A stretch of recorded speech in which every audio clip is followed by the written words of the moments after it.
Welcome to the No Plan B podcast. My name is René Weimann, and with me today, our guest of this week's episode, Ricky Easterling, and of course, as always, Joe Asbury. Give us your intro for our guest. Ladies and gentlemen, Mr. Midrange himself. When I tell you that this dude will give you buckets, lefty gives fools buckets. Mr. Easterling, what's happening, brother? How you doing, dog? Nothing much, doing good, man. It's a pleasure to be here with you guys today, and been looking forward to it for a little while now.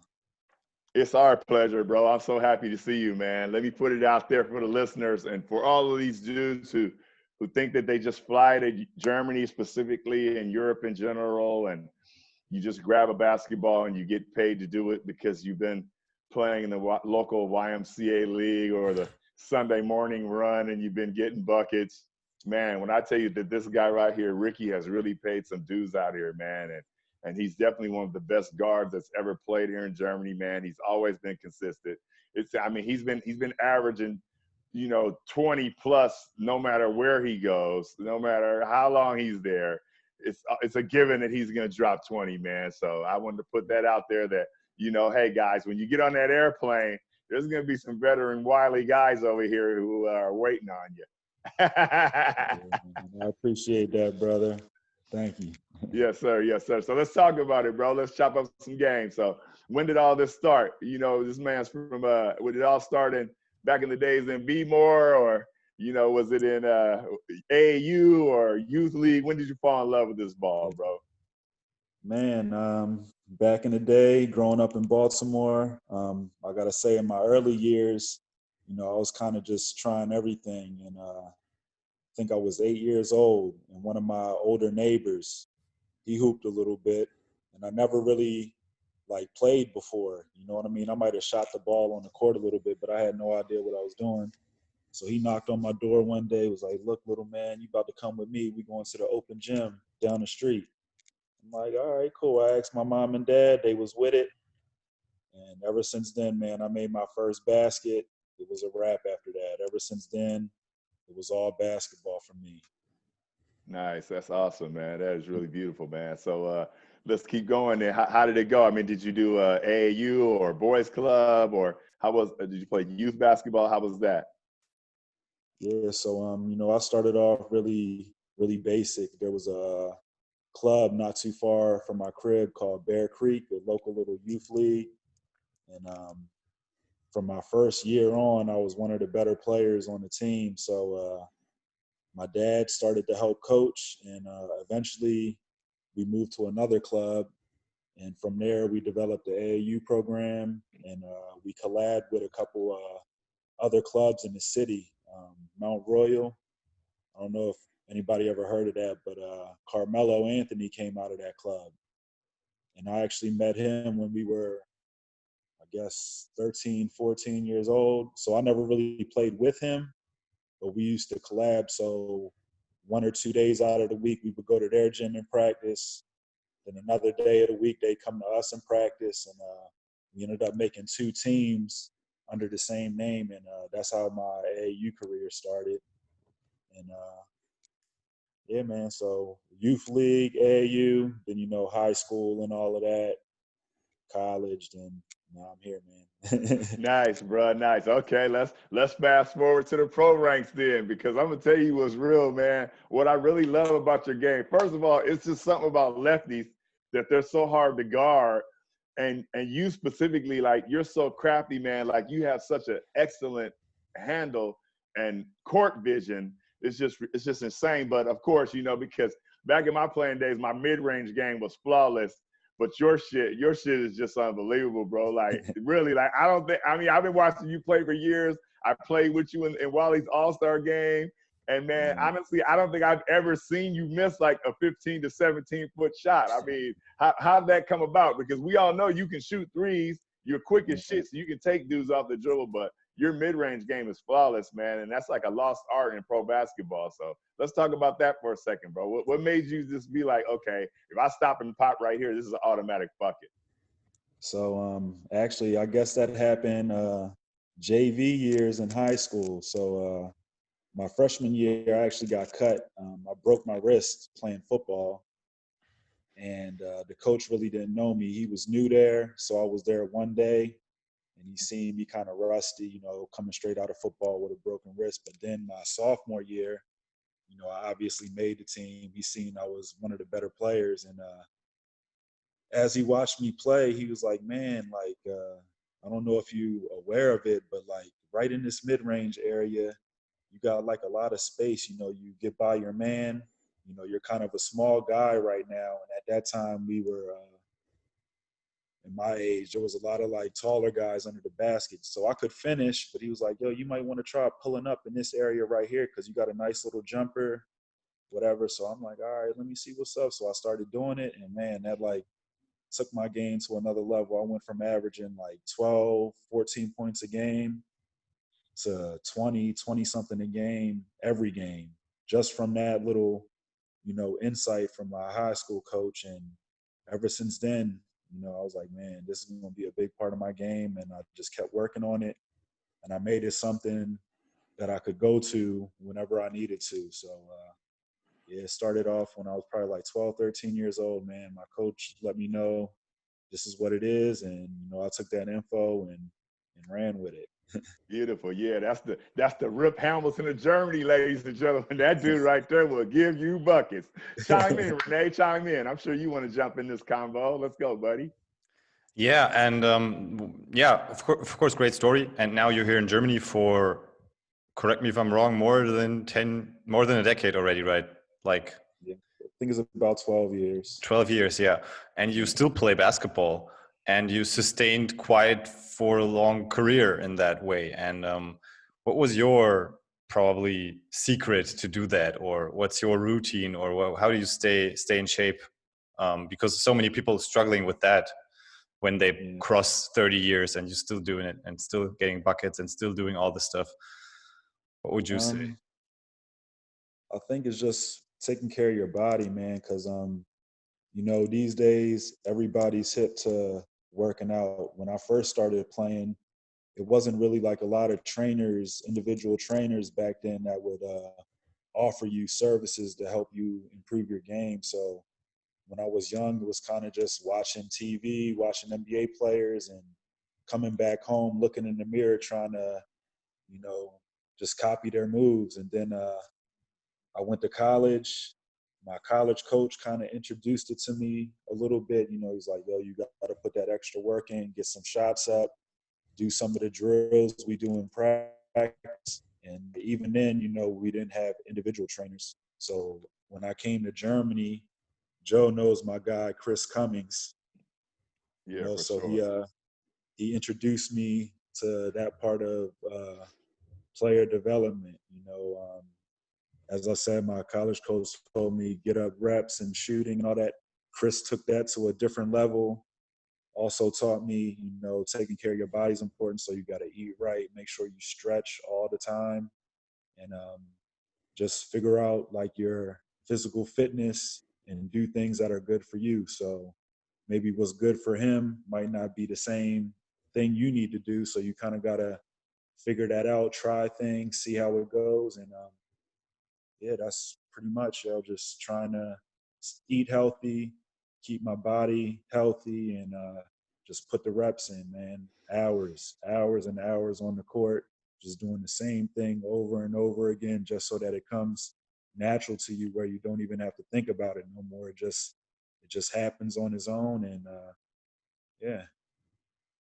That's beautiful, bro. And shout out to Chris Cummings too, man, because I know that dude generally got a lot of love for you, man. And you know, when he played over here, I don't know, he must have averaged 40. So you know, so you guys were just, you know, I'm sure he saw a lot of his game in your game. He saw like a younger version of himself because both you guys are so, you know, just prolific scorers.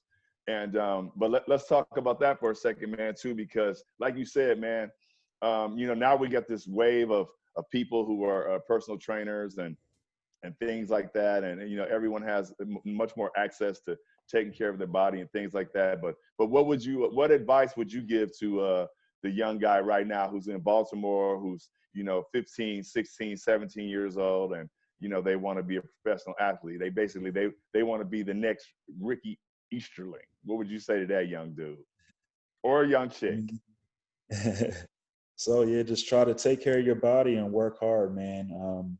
Now, like you said, and like I said, there's a lot of people out there that are offering to help you improve as a player. And normally they're older guys or guys that's been there and done that.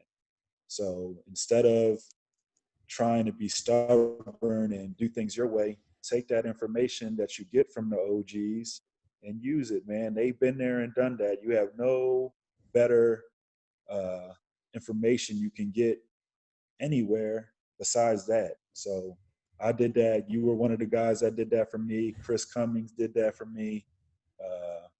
James Hanna, you know James. Yeah, He for played sure. on my team my first couple years here. Another guy named Zuri Williams. All you guys were before me. All you guys gave me information, and I took that information and made the most out of it the best way I could. And I recommend the young guys out there, when you come across an older guy, he might not have it like he used to have it anymore. He might be injured like some guys are, but like I said, they've been there and done that. Take that information and use it, bro. Don't let your stubbornness allow you to fail because you want to do things your way. These people been there and done it. There's no better information than that. So that's my advice to the young guys. Just take in the information, use it, and you should be okay. Preach, my brother. Go ahead, Renee. Oh Chime yeah, in on the big elephant in the room, Renee. tell me, yeah, we can do that as well. But that reminds me of something of my own, let's say, professional career that did not really happen. I was quite a really good basketball player, but right now I work as a coach for high performance athletes in a lot of different sports. And I must say, what I was missing most was some mentor person. Like, I don't want to put anything on coaches that I had in basketball or track and field when I was a young kid. It was not their fault or something, but I was missing someone who really would have guided me through some things. I played fairly well, I would say semi-professional, but I never really make it to paid basketball on my own. So that reminds me a lot of what I do now for kids. And it's really that they have someone to look up to look outside of the box. It's not only practice. I mean, I always say you can have the best training program in the world. You can have the best weight room, whatever, best facility. It won't get you anywhere if things outside of your practice are not good enough for sustaining the whole journey to making it to a professional sports career. And yeah, that's really important. And if you are a young kid out there, no matter where you are, if you're in Baltimore or here in Germany or whatever in the world, you should definitely look for people to help you in some way. It doesn't have to be that person is always your big mentors. It doesn't have to be one person, but still look for advice outside of your box, and you will get through it way better. Sure. That's a fact. Yeah, so 2020 was very different to all the other years I'm here, and I mean that applies to both of you as well, with everything that happened. And yeah, here in Germany, where all of us are right now, we kind of had the idea that in March everything's will be pretty normal with coronavirus and everything else, but then a few weeks later we got taught the opposite. And how was that for you? You still played in the season? You got games canceled. How was it? How was this thing happening to you? Yeah, man. So I think we had a game that Sunday, and of course the NBA season was going on, and I think it was the Sacramento Kings versus OKC game happened. And I was actually tuned into that, and the pregame show was going on, then all of a sudden they canceled. I'm like, dang, what happened? So they canceled it because of Corona. And the very next day on my team's WhatsApp group, my coach wrote, he was like, yo, it's not looking good. No practice today. I'll keep you updated on what's going on, but it's looking like we might follow the NBA and cancel everything. So we went from just playing a game, thinking I'm about to go to practice the next day, and it all stopped from there. And from that point, there was no more games left. The league officially shut down. No gyms were open. And I mean, I got to give props to Germany because they took it very seriously. And I'm personally happy they did, you know, even though at the time it was kind of hard to be, like I said, 1 minute in the mode of playing, then the next minute that's all gone. But at the same time, you know, you can see it in the stats. The numbers are good here. We're back in the gym now after 3-4 months, I guess.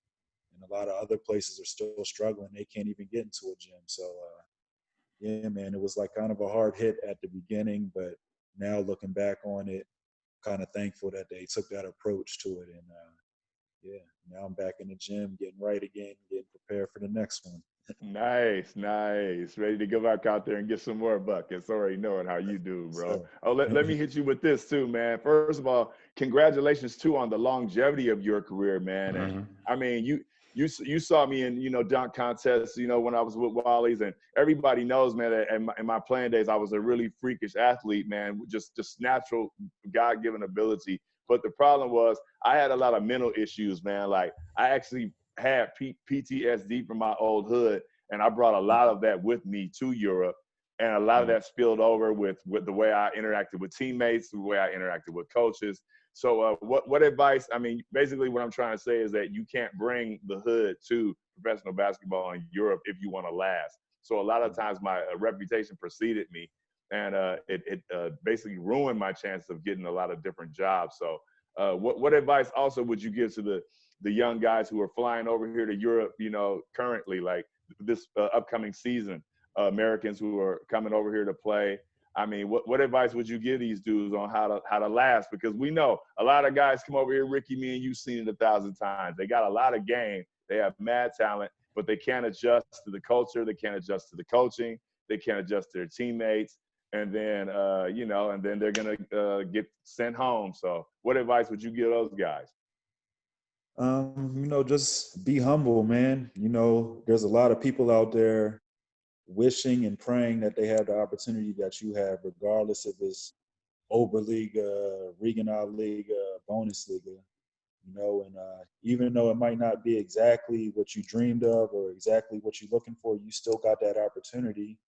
So make the most out of it. Don't come over here thinking like, oh, I'm better than this and, you know, I deserve this, blah, blah, blah. You are here, bro. And there's a Right. million people out there that would love to have the opportunity that you have. So make the most out of it. Come here with an open mind. You know, don't come here and try to stay in your own box. Get out there, network, get to know people. Even if it ain't that, even if it isn't your personality to do that. You know, you come into a new place where you don't know nobody. You gotta build a name for yourself, only on the court, that's also off the court. So, you know, hang out with the guys, get to know people, talk to your management, talk to the fans after the game when they wait after there just to see you, to get to know you. You know, a lot of dudes ignore that side of the being a pro. But I feel that's probably one of the most important parts, you know, because any American coming over here, you coming over here for a reason because you can ball. So you one of a million. You know Right. what I'm saying? But what's going to set you above that is kind of how you react to the public over here and what type of energy you leave behind wherever you go. And I got to say that I'm fortunate of my upbringing. My dad lived a hard life, you know, coming from West Baltimore. And he knew my dream was to get up out of there someday, you know, whether it was basketball or any other type of job. You know, he kind of guided me in a direction, just letting me know, like, look, bro, you at Easterling, wherever you go, you representing our name. And if you want that to be a good name, you got to act accordingly. So like I did with y'all as being my mentors, you know, I took that information the best way I could. And wherever I went, I just tried to leave positive energy and, you know, really get to know the people there. And I think that took me a long way. That's one of the main reasons why I'm still out here, you know, and other than the fact that, you know, I still can get a bucket, you know what I mean? That's real talk. Ladies and gentlemen, he's being humble right now. That guy's going to be the mayor of St. Louis one day. Don't let him fool you, people. They love him in that town. What do you want to add to that, Renee? No, it's great. I mean, to me, it always was also some type of community. I mean, even what we have here with the podcast and everything. Sports is always somehow deeply rooted into community. And first and foremost, it's always some type of play. And if you look back into our first years of human evolution, and I love to talk about that, and it's just so cool right now that we can get to that. At some point, humans invented some type of games. It must have happened in some place. Probably was just throwing a rock around to someone else and catching it and doing it. And somehow all of these plays, childish play ideas, things evolved like sports, like martial arts, of course, every type of team sports, football, basketball, soccer, anything.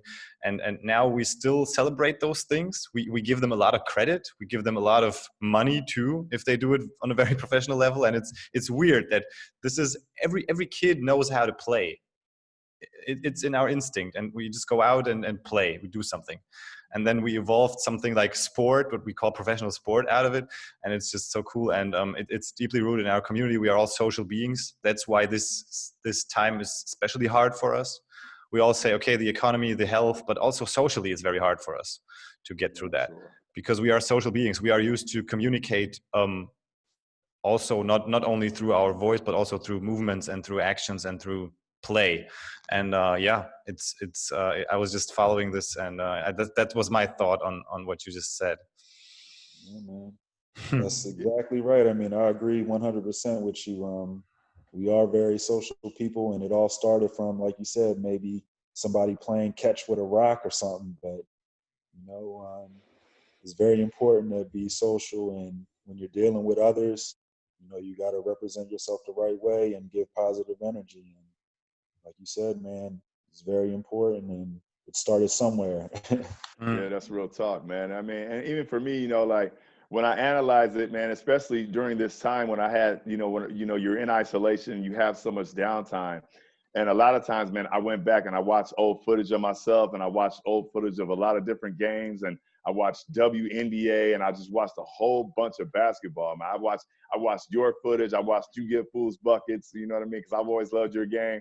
I watched so much basketball, and then it just hit me like, bro, do you realize how blessed you are? Like, how many people, that come from the environments that we come from that are still doing the same things, not haven't evolved as men or anything like that. And you've been able to go travel all over the world and get paid, just to chase around a basketball, man. You're truly blessed, bro. And like I say, man, and I salute you, bro, because, you're one of the ambassadors of basketball, bro. That's how I view you. You're not just a dude that, I mean, we know, I'm like a fan. I always will tell fools, you can give any fool on this planet buckets now. Lefty will give you buckets.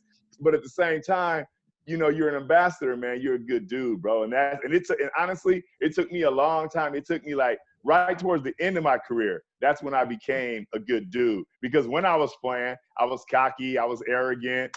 All I wanted to do was just dunk on people and go party, But then towards the end, I'll never forget my brother. He told me, he said, man, you got to start thinking about when the cheering stops, bro. Because sooner or later, you're not going to be flying around like you do now. And the thing is, when you're doing, when you're in the moment, you don't think that time's ever going to come. You think you're going to be able to do it forever. And then the time comes when you can't do that. And then what's next? So, so I really cleaned up my image, man. But that's what I mean. Like a guy like you don't have to do that. You're already a good overall dude. No one's perfect, of course, but, you're a good dude. The kids love you. So, of course, I mean, what do you see, let's say, when you retire? Because I know you still got definitely you got some more years left in you. But once you retire, do you see yourself as a coach? Or I know personal trainer, you can do that easily. But would you like to be a coach? Because right now I'm coaching a U18 team, and, man, I love it to death, man. I love my youngsters, man, and I love pushing them forward. So what do you think about coaching? Yeah, man, I'm actually doing a little bit of that right now, too. I've been doing it for the last, 10 years. Every club I go to, I got a couple youth teams. I've been doing from U10 all the way up to U18. I got some Oberliga teams under my belt. Got some Landesliga men's and diamond teams under my belt. So, I've been doing that. I've been building my resume on that side. Been doing some individual trainings with athletes that want to get better. So, I'm ready for the transition. Once I hang it up, I'm ready to be on the sideline, teaching the next man how to stay over here and nice. as good as they can be. And develop other athletes, man. So I'm ready for it, man. I've been preparing that for a while now, and as soon as that day comes, I'm ready to hop right in. That's awesome. What would you like to add to that, Renee? Jump in there, buddy. I made that transition very early, and what you just said before, it's not only after your career with money and things, because a lot of people are telling you when you play basketball overseas, probably in second league or somewhere in a country that is not well known, you will not be a millionaire, obviously, like you play in the NBA, and you have to care about the money, you have to care about your education. That's all correct. Of course, you have to do that, but also in your mind. And that applies to all the professionals, even those who end up being very rich and wealthy after their careers. Still, they have to go beyond that and think about what's in here. Like, what do I want to leave on this planet that sets me apart from or above what I've been through sports? Like, what is there? And I think it's important to grow in your mind as well. And to the transition being a coach, of course, I made that very early, because when I realized I will not make it to a professional career in my very early 20s, or when I was 20 years old about, then I just loved to do that. And I instantly wanted to show others what probably I didn't have, or the mistakes I made, to show this to other kids so that they don't have to do that, and that they can learn from me, and probably they will end up being better than I was. So I absolutely love to do that. It's my I would not do anything else if I would be very rich right now. So yeah, it's a cool job to be a mentor, because all of us somehow every one of us is a mentor, and every person is a teacher, because we get asked questions, we tell our opinions, so we become a teacher. It happens every day, every time, and it's a cool thing that we can learn from each other. And that brings us back to what I said before, that we are all social beings, and that is a big part of it, that we learn from each other. Well, I think you're going to be a great coach, Ricky, because if Coach Joe can do it, brother, I know you can do it, buddy. I know you can do it. My guys, we ain't, I'm not an X's and O guy. So, so when you come this way, bro, I'm going to give my group to you, and I'm going to be like, listen, this is Mr. Midrange. He's going to help you guys with your guard skills. Nothing's going to change. Our play is create your own shot. I appreciate that, brother. I appreciate that. Yeah, man, yeah, real talk. That was a really philosophical discussion somehow, a little bit more than the other days. It was really fun. Ricky, thanks a lot for being here with us. Yep, no problem. It was a pleasure, man. I really enjoyed it, bro. We appreciate you, dog, and I'm glad that we finally linked up too, dog, because we've been trying to do it for a while. But I mean, I know you're so busy right now with working on your game and doing your thing with coaching, and me too, and taking my guys here and there. And by the way, good to see you too, Renee. It was really great to see you at the cage. Too bad we weren't. I was throwing up bricks, shooting.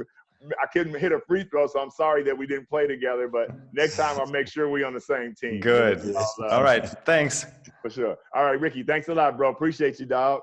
Yeah, appreciate you too, man. Nice talking to y'all, and until next time, guys.